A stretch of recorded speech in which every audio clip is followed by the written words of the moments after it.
Oh my gosh, guys, you'll never guess what just happened. I finally upgraded my car!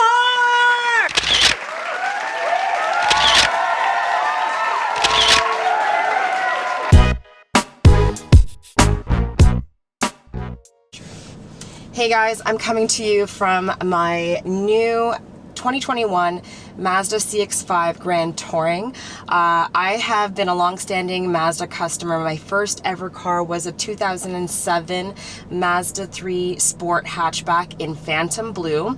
And true story, I literally still have that car. That's the car that I was driving before I upgraded to this one. And I still chose to keep it. I did not trade it in. It has hit 300,000 kilometers, so it probably wouldn't be worth much if I did trade it in. And to be honest, I wasn't prepared to, because it still runs fabulously. And it still has a lot of life and a lot of pickup when needed. And considering the type of driving that I do from work to home and maybe around the city, it's something that can still serve me well and serve my household well. So I still chose to keep it, and I'm glad I did. But I knew that my next upgrade would be a compact crossover. I didn't know which one I would get. I have test driven other ones in the past, but I found this one online and it was gently used. And to be honest, when I test drove it, I loved it. And knowing my experience with Mazda as a first-time customer in 2007 all the way through to now, I've had nothing but a positive experience. So I knew that I could trust this brand, and this specific model, CX-5, is their most popular selling brand. So I knew that if I chose this one, having spoken to a few people that had this car at my work, I knew that it would be a good decision. So I'm going to take you on a quick view of the car. It is not a professional car review, so bear that in mind. This is a disclaimer. This is more from a customer or consumer's point of perspective or point of view on the car itself and my first impressions, and just kind of showing you a few of the different features. So for those of you that are car gurus and car buffs, I will include a graphic at the end that highlights the important specs for the car that may interest those people who especially have the knack for that information. But this more is just for a first impression. So if that interests you, please keep on watching. Also, just kind of looking down at the visor, there is a light for the visor as well. So if you need to just check yourself, you can do so very easily. So just taking a look at the top part above the rear view mirror, we have a couple of things here that's important to note. So for the lights, they are LED, which is nice from having the yellow lights that sometimes cars can have. You have the typical features for the moonroof, so you can shift it forward, shift it back to open the moonroof fully or to include the ventilation component there. And also, if you want the lights to activate when you open your door, you can shift it to on, or you can just leave it off. Pressing that, you have your sunglasses holder, so that's also a nice convenient option as well in your car.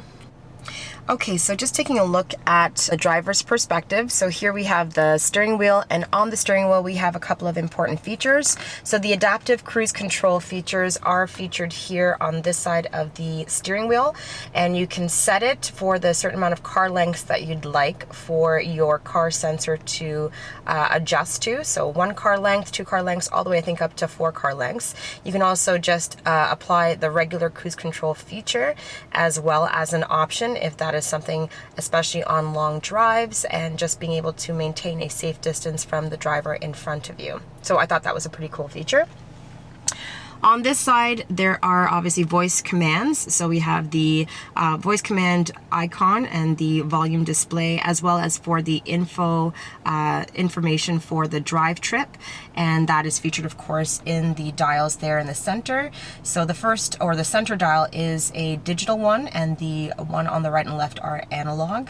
So that's the difference there with regards to the dials in the information section of your vehicle right behind the steering wheel. And then, of course, also we have the commands for calling and for hanging up the phone. Down below, we have here some other important details.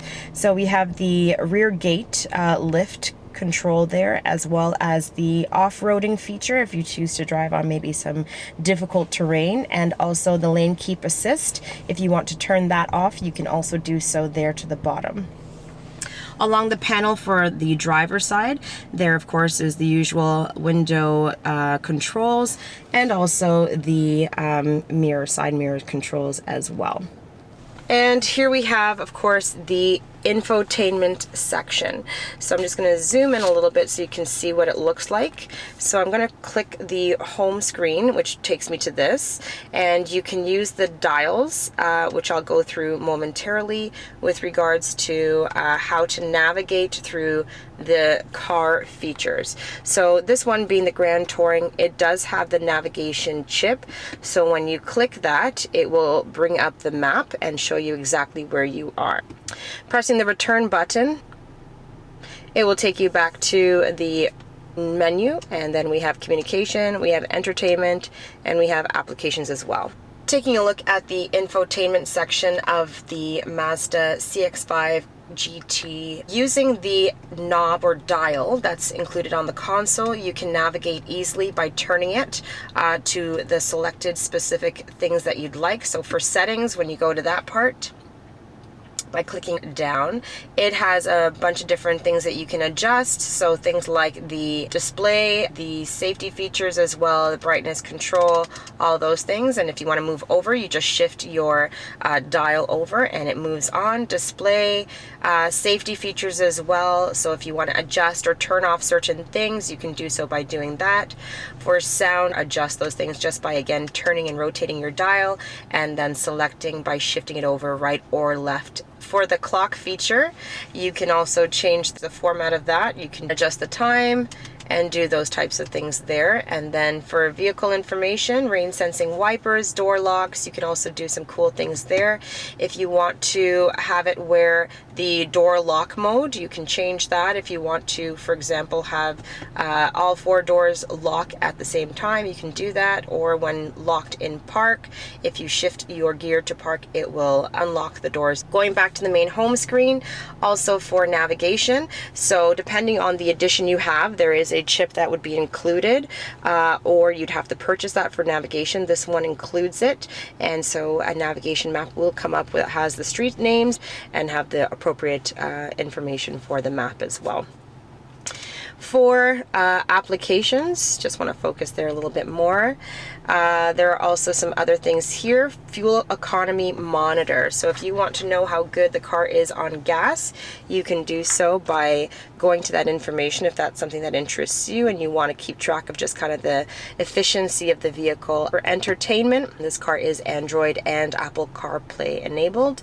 So AM, FM, Sirius XM, Pandora, and then of course Apple CarPlay as another option. And for communication, favorites, those that you more frequently dial, contacts, call history, text messages, it will read it to you, but it will not display it when you are in motion, but it will read it to you, and when you come to a stop, it will display the text message, and you have some auto options for replying. Great screen size. The clarity of the display is also very good, and it also includes the battery meter for your phone. So that battery meter there, that's over here, that is actually indicating my specific phone battery level, which is awesome. So that tells me if the phone needs charging, and there are USB ports there too as well, which I'll show you. Taking a look at the dials for the climate control within the car. So with regards to heated seats, you'll see the icon here that indicates, for example, heated seats, but it also comes with ventilated seats. So if you want to have more of a cooling feel in the car, you can do so by pressing the ventilated seats. The AC controls, of course, the vents and being able to circulate it through the car. And then we have also the feature of a heated steering wheel, so that's also available there. We have the ability to adjust, so by turning the dial you can adjust, and of course you can sync it so that both the passenger and the driver's side match. However, if you turn off the sync button, you can adjust by turning that, so this is 21.5 on that side for the passenger and 20 on my side, but again, if you press sync, it will return to what the driver's set for the climate.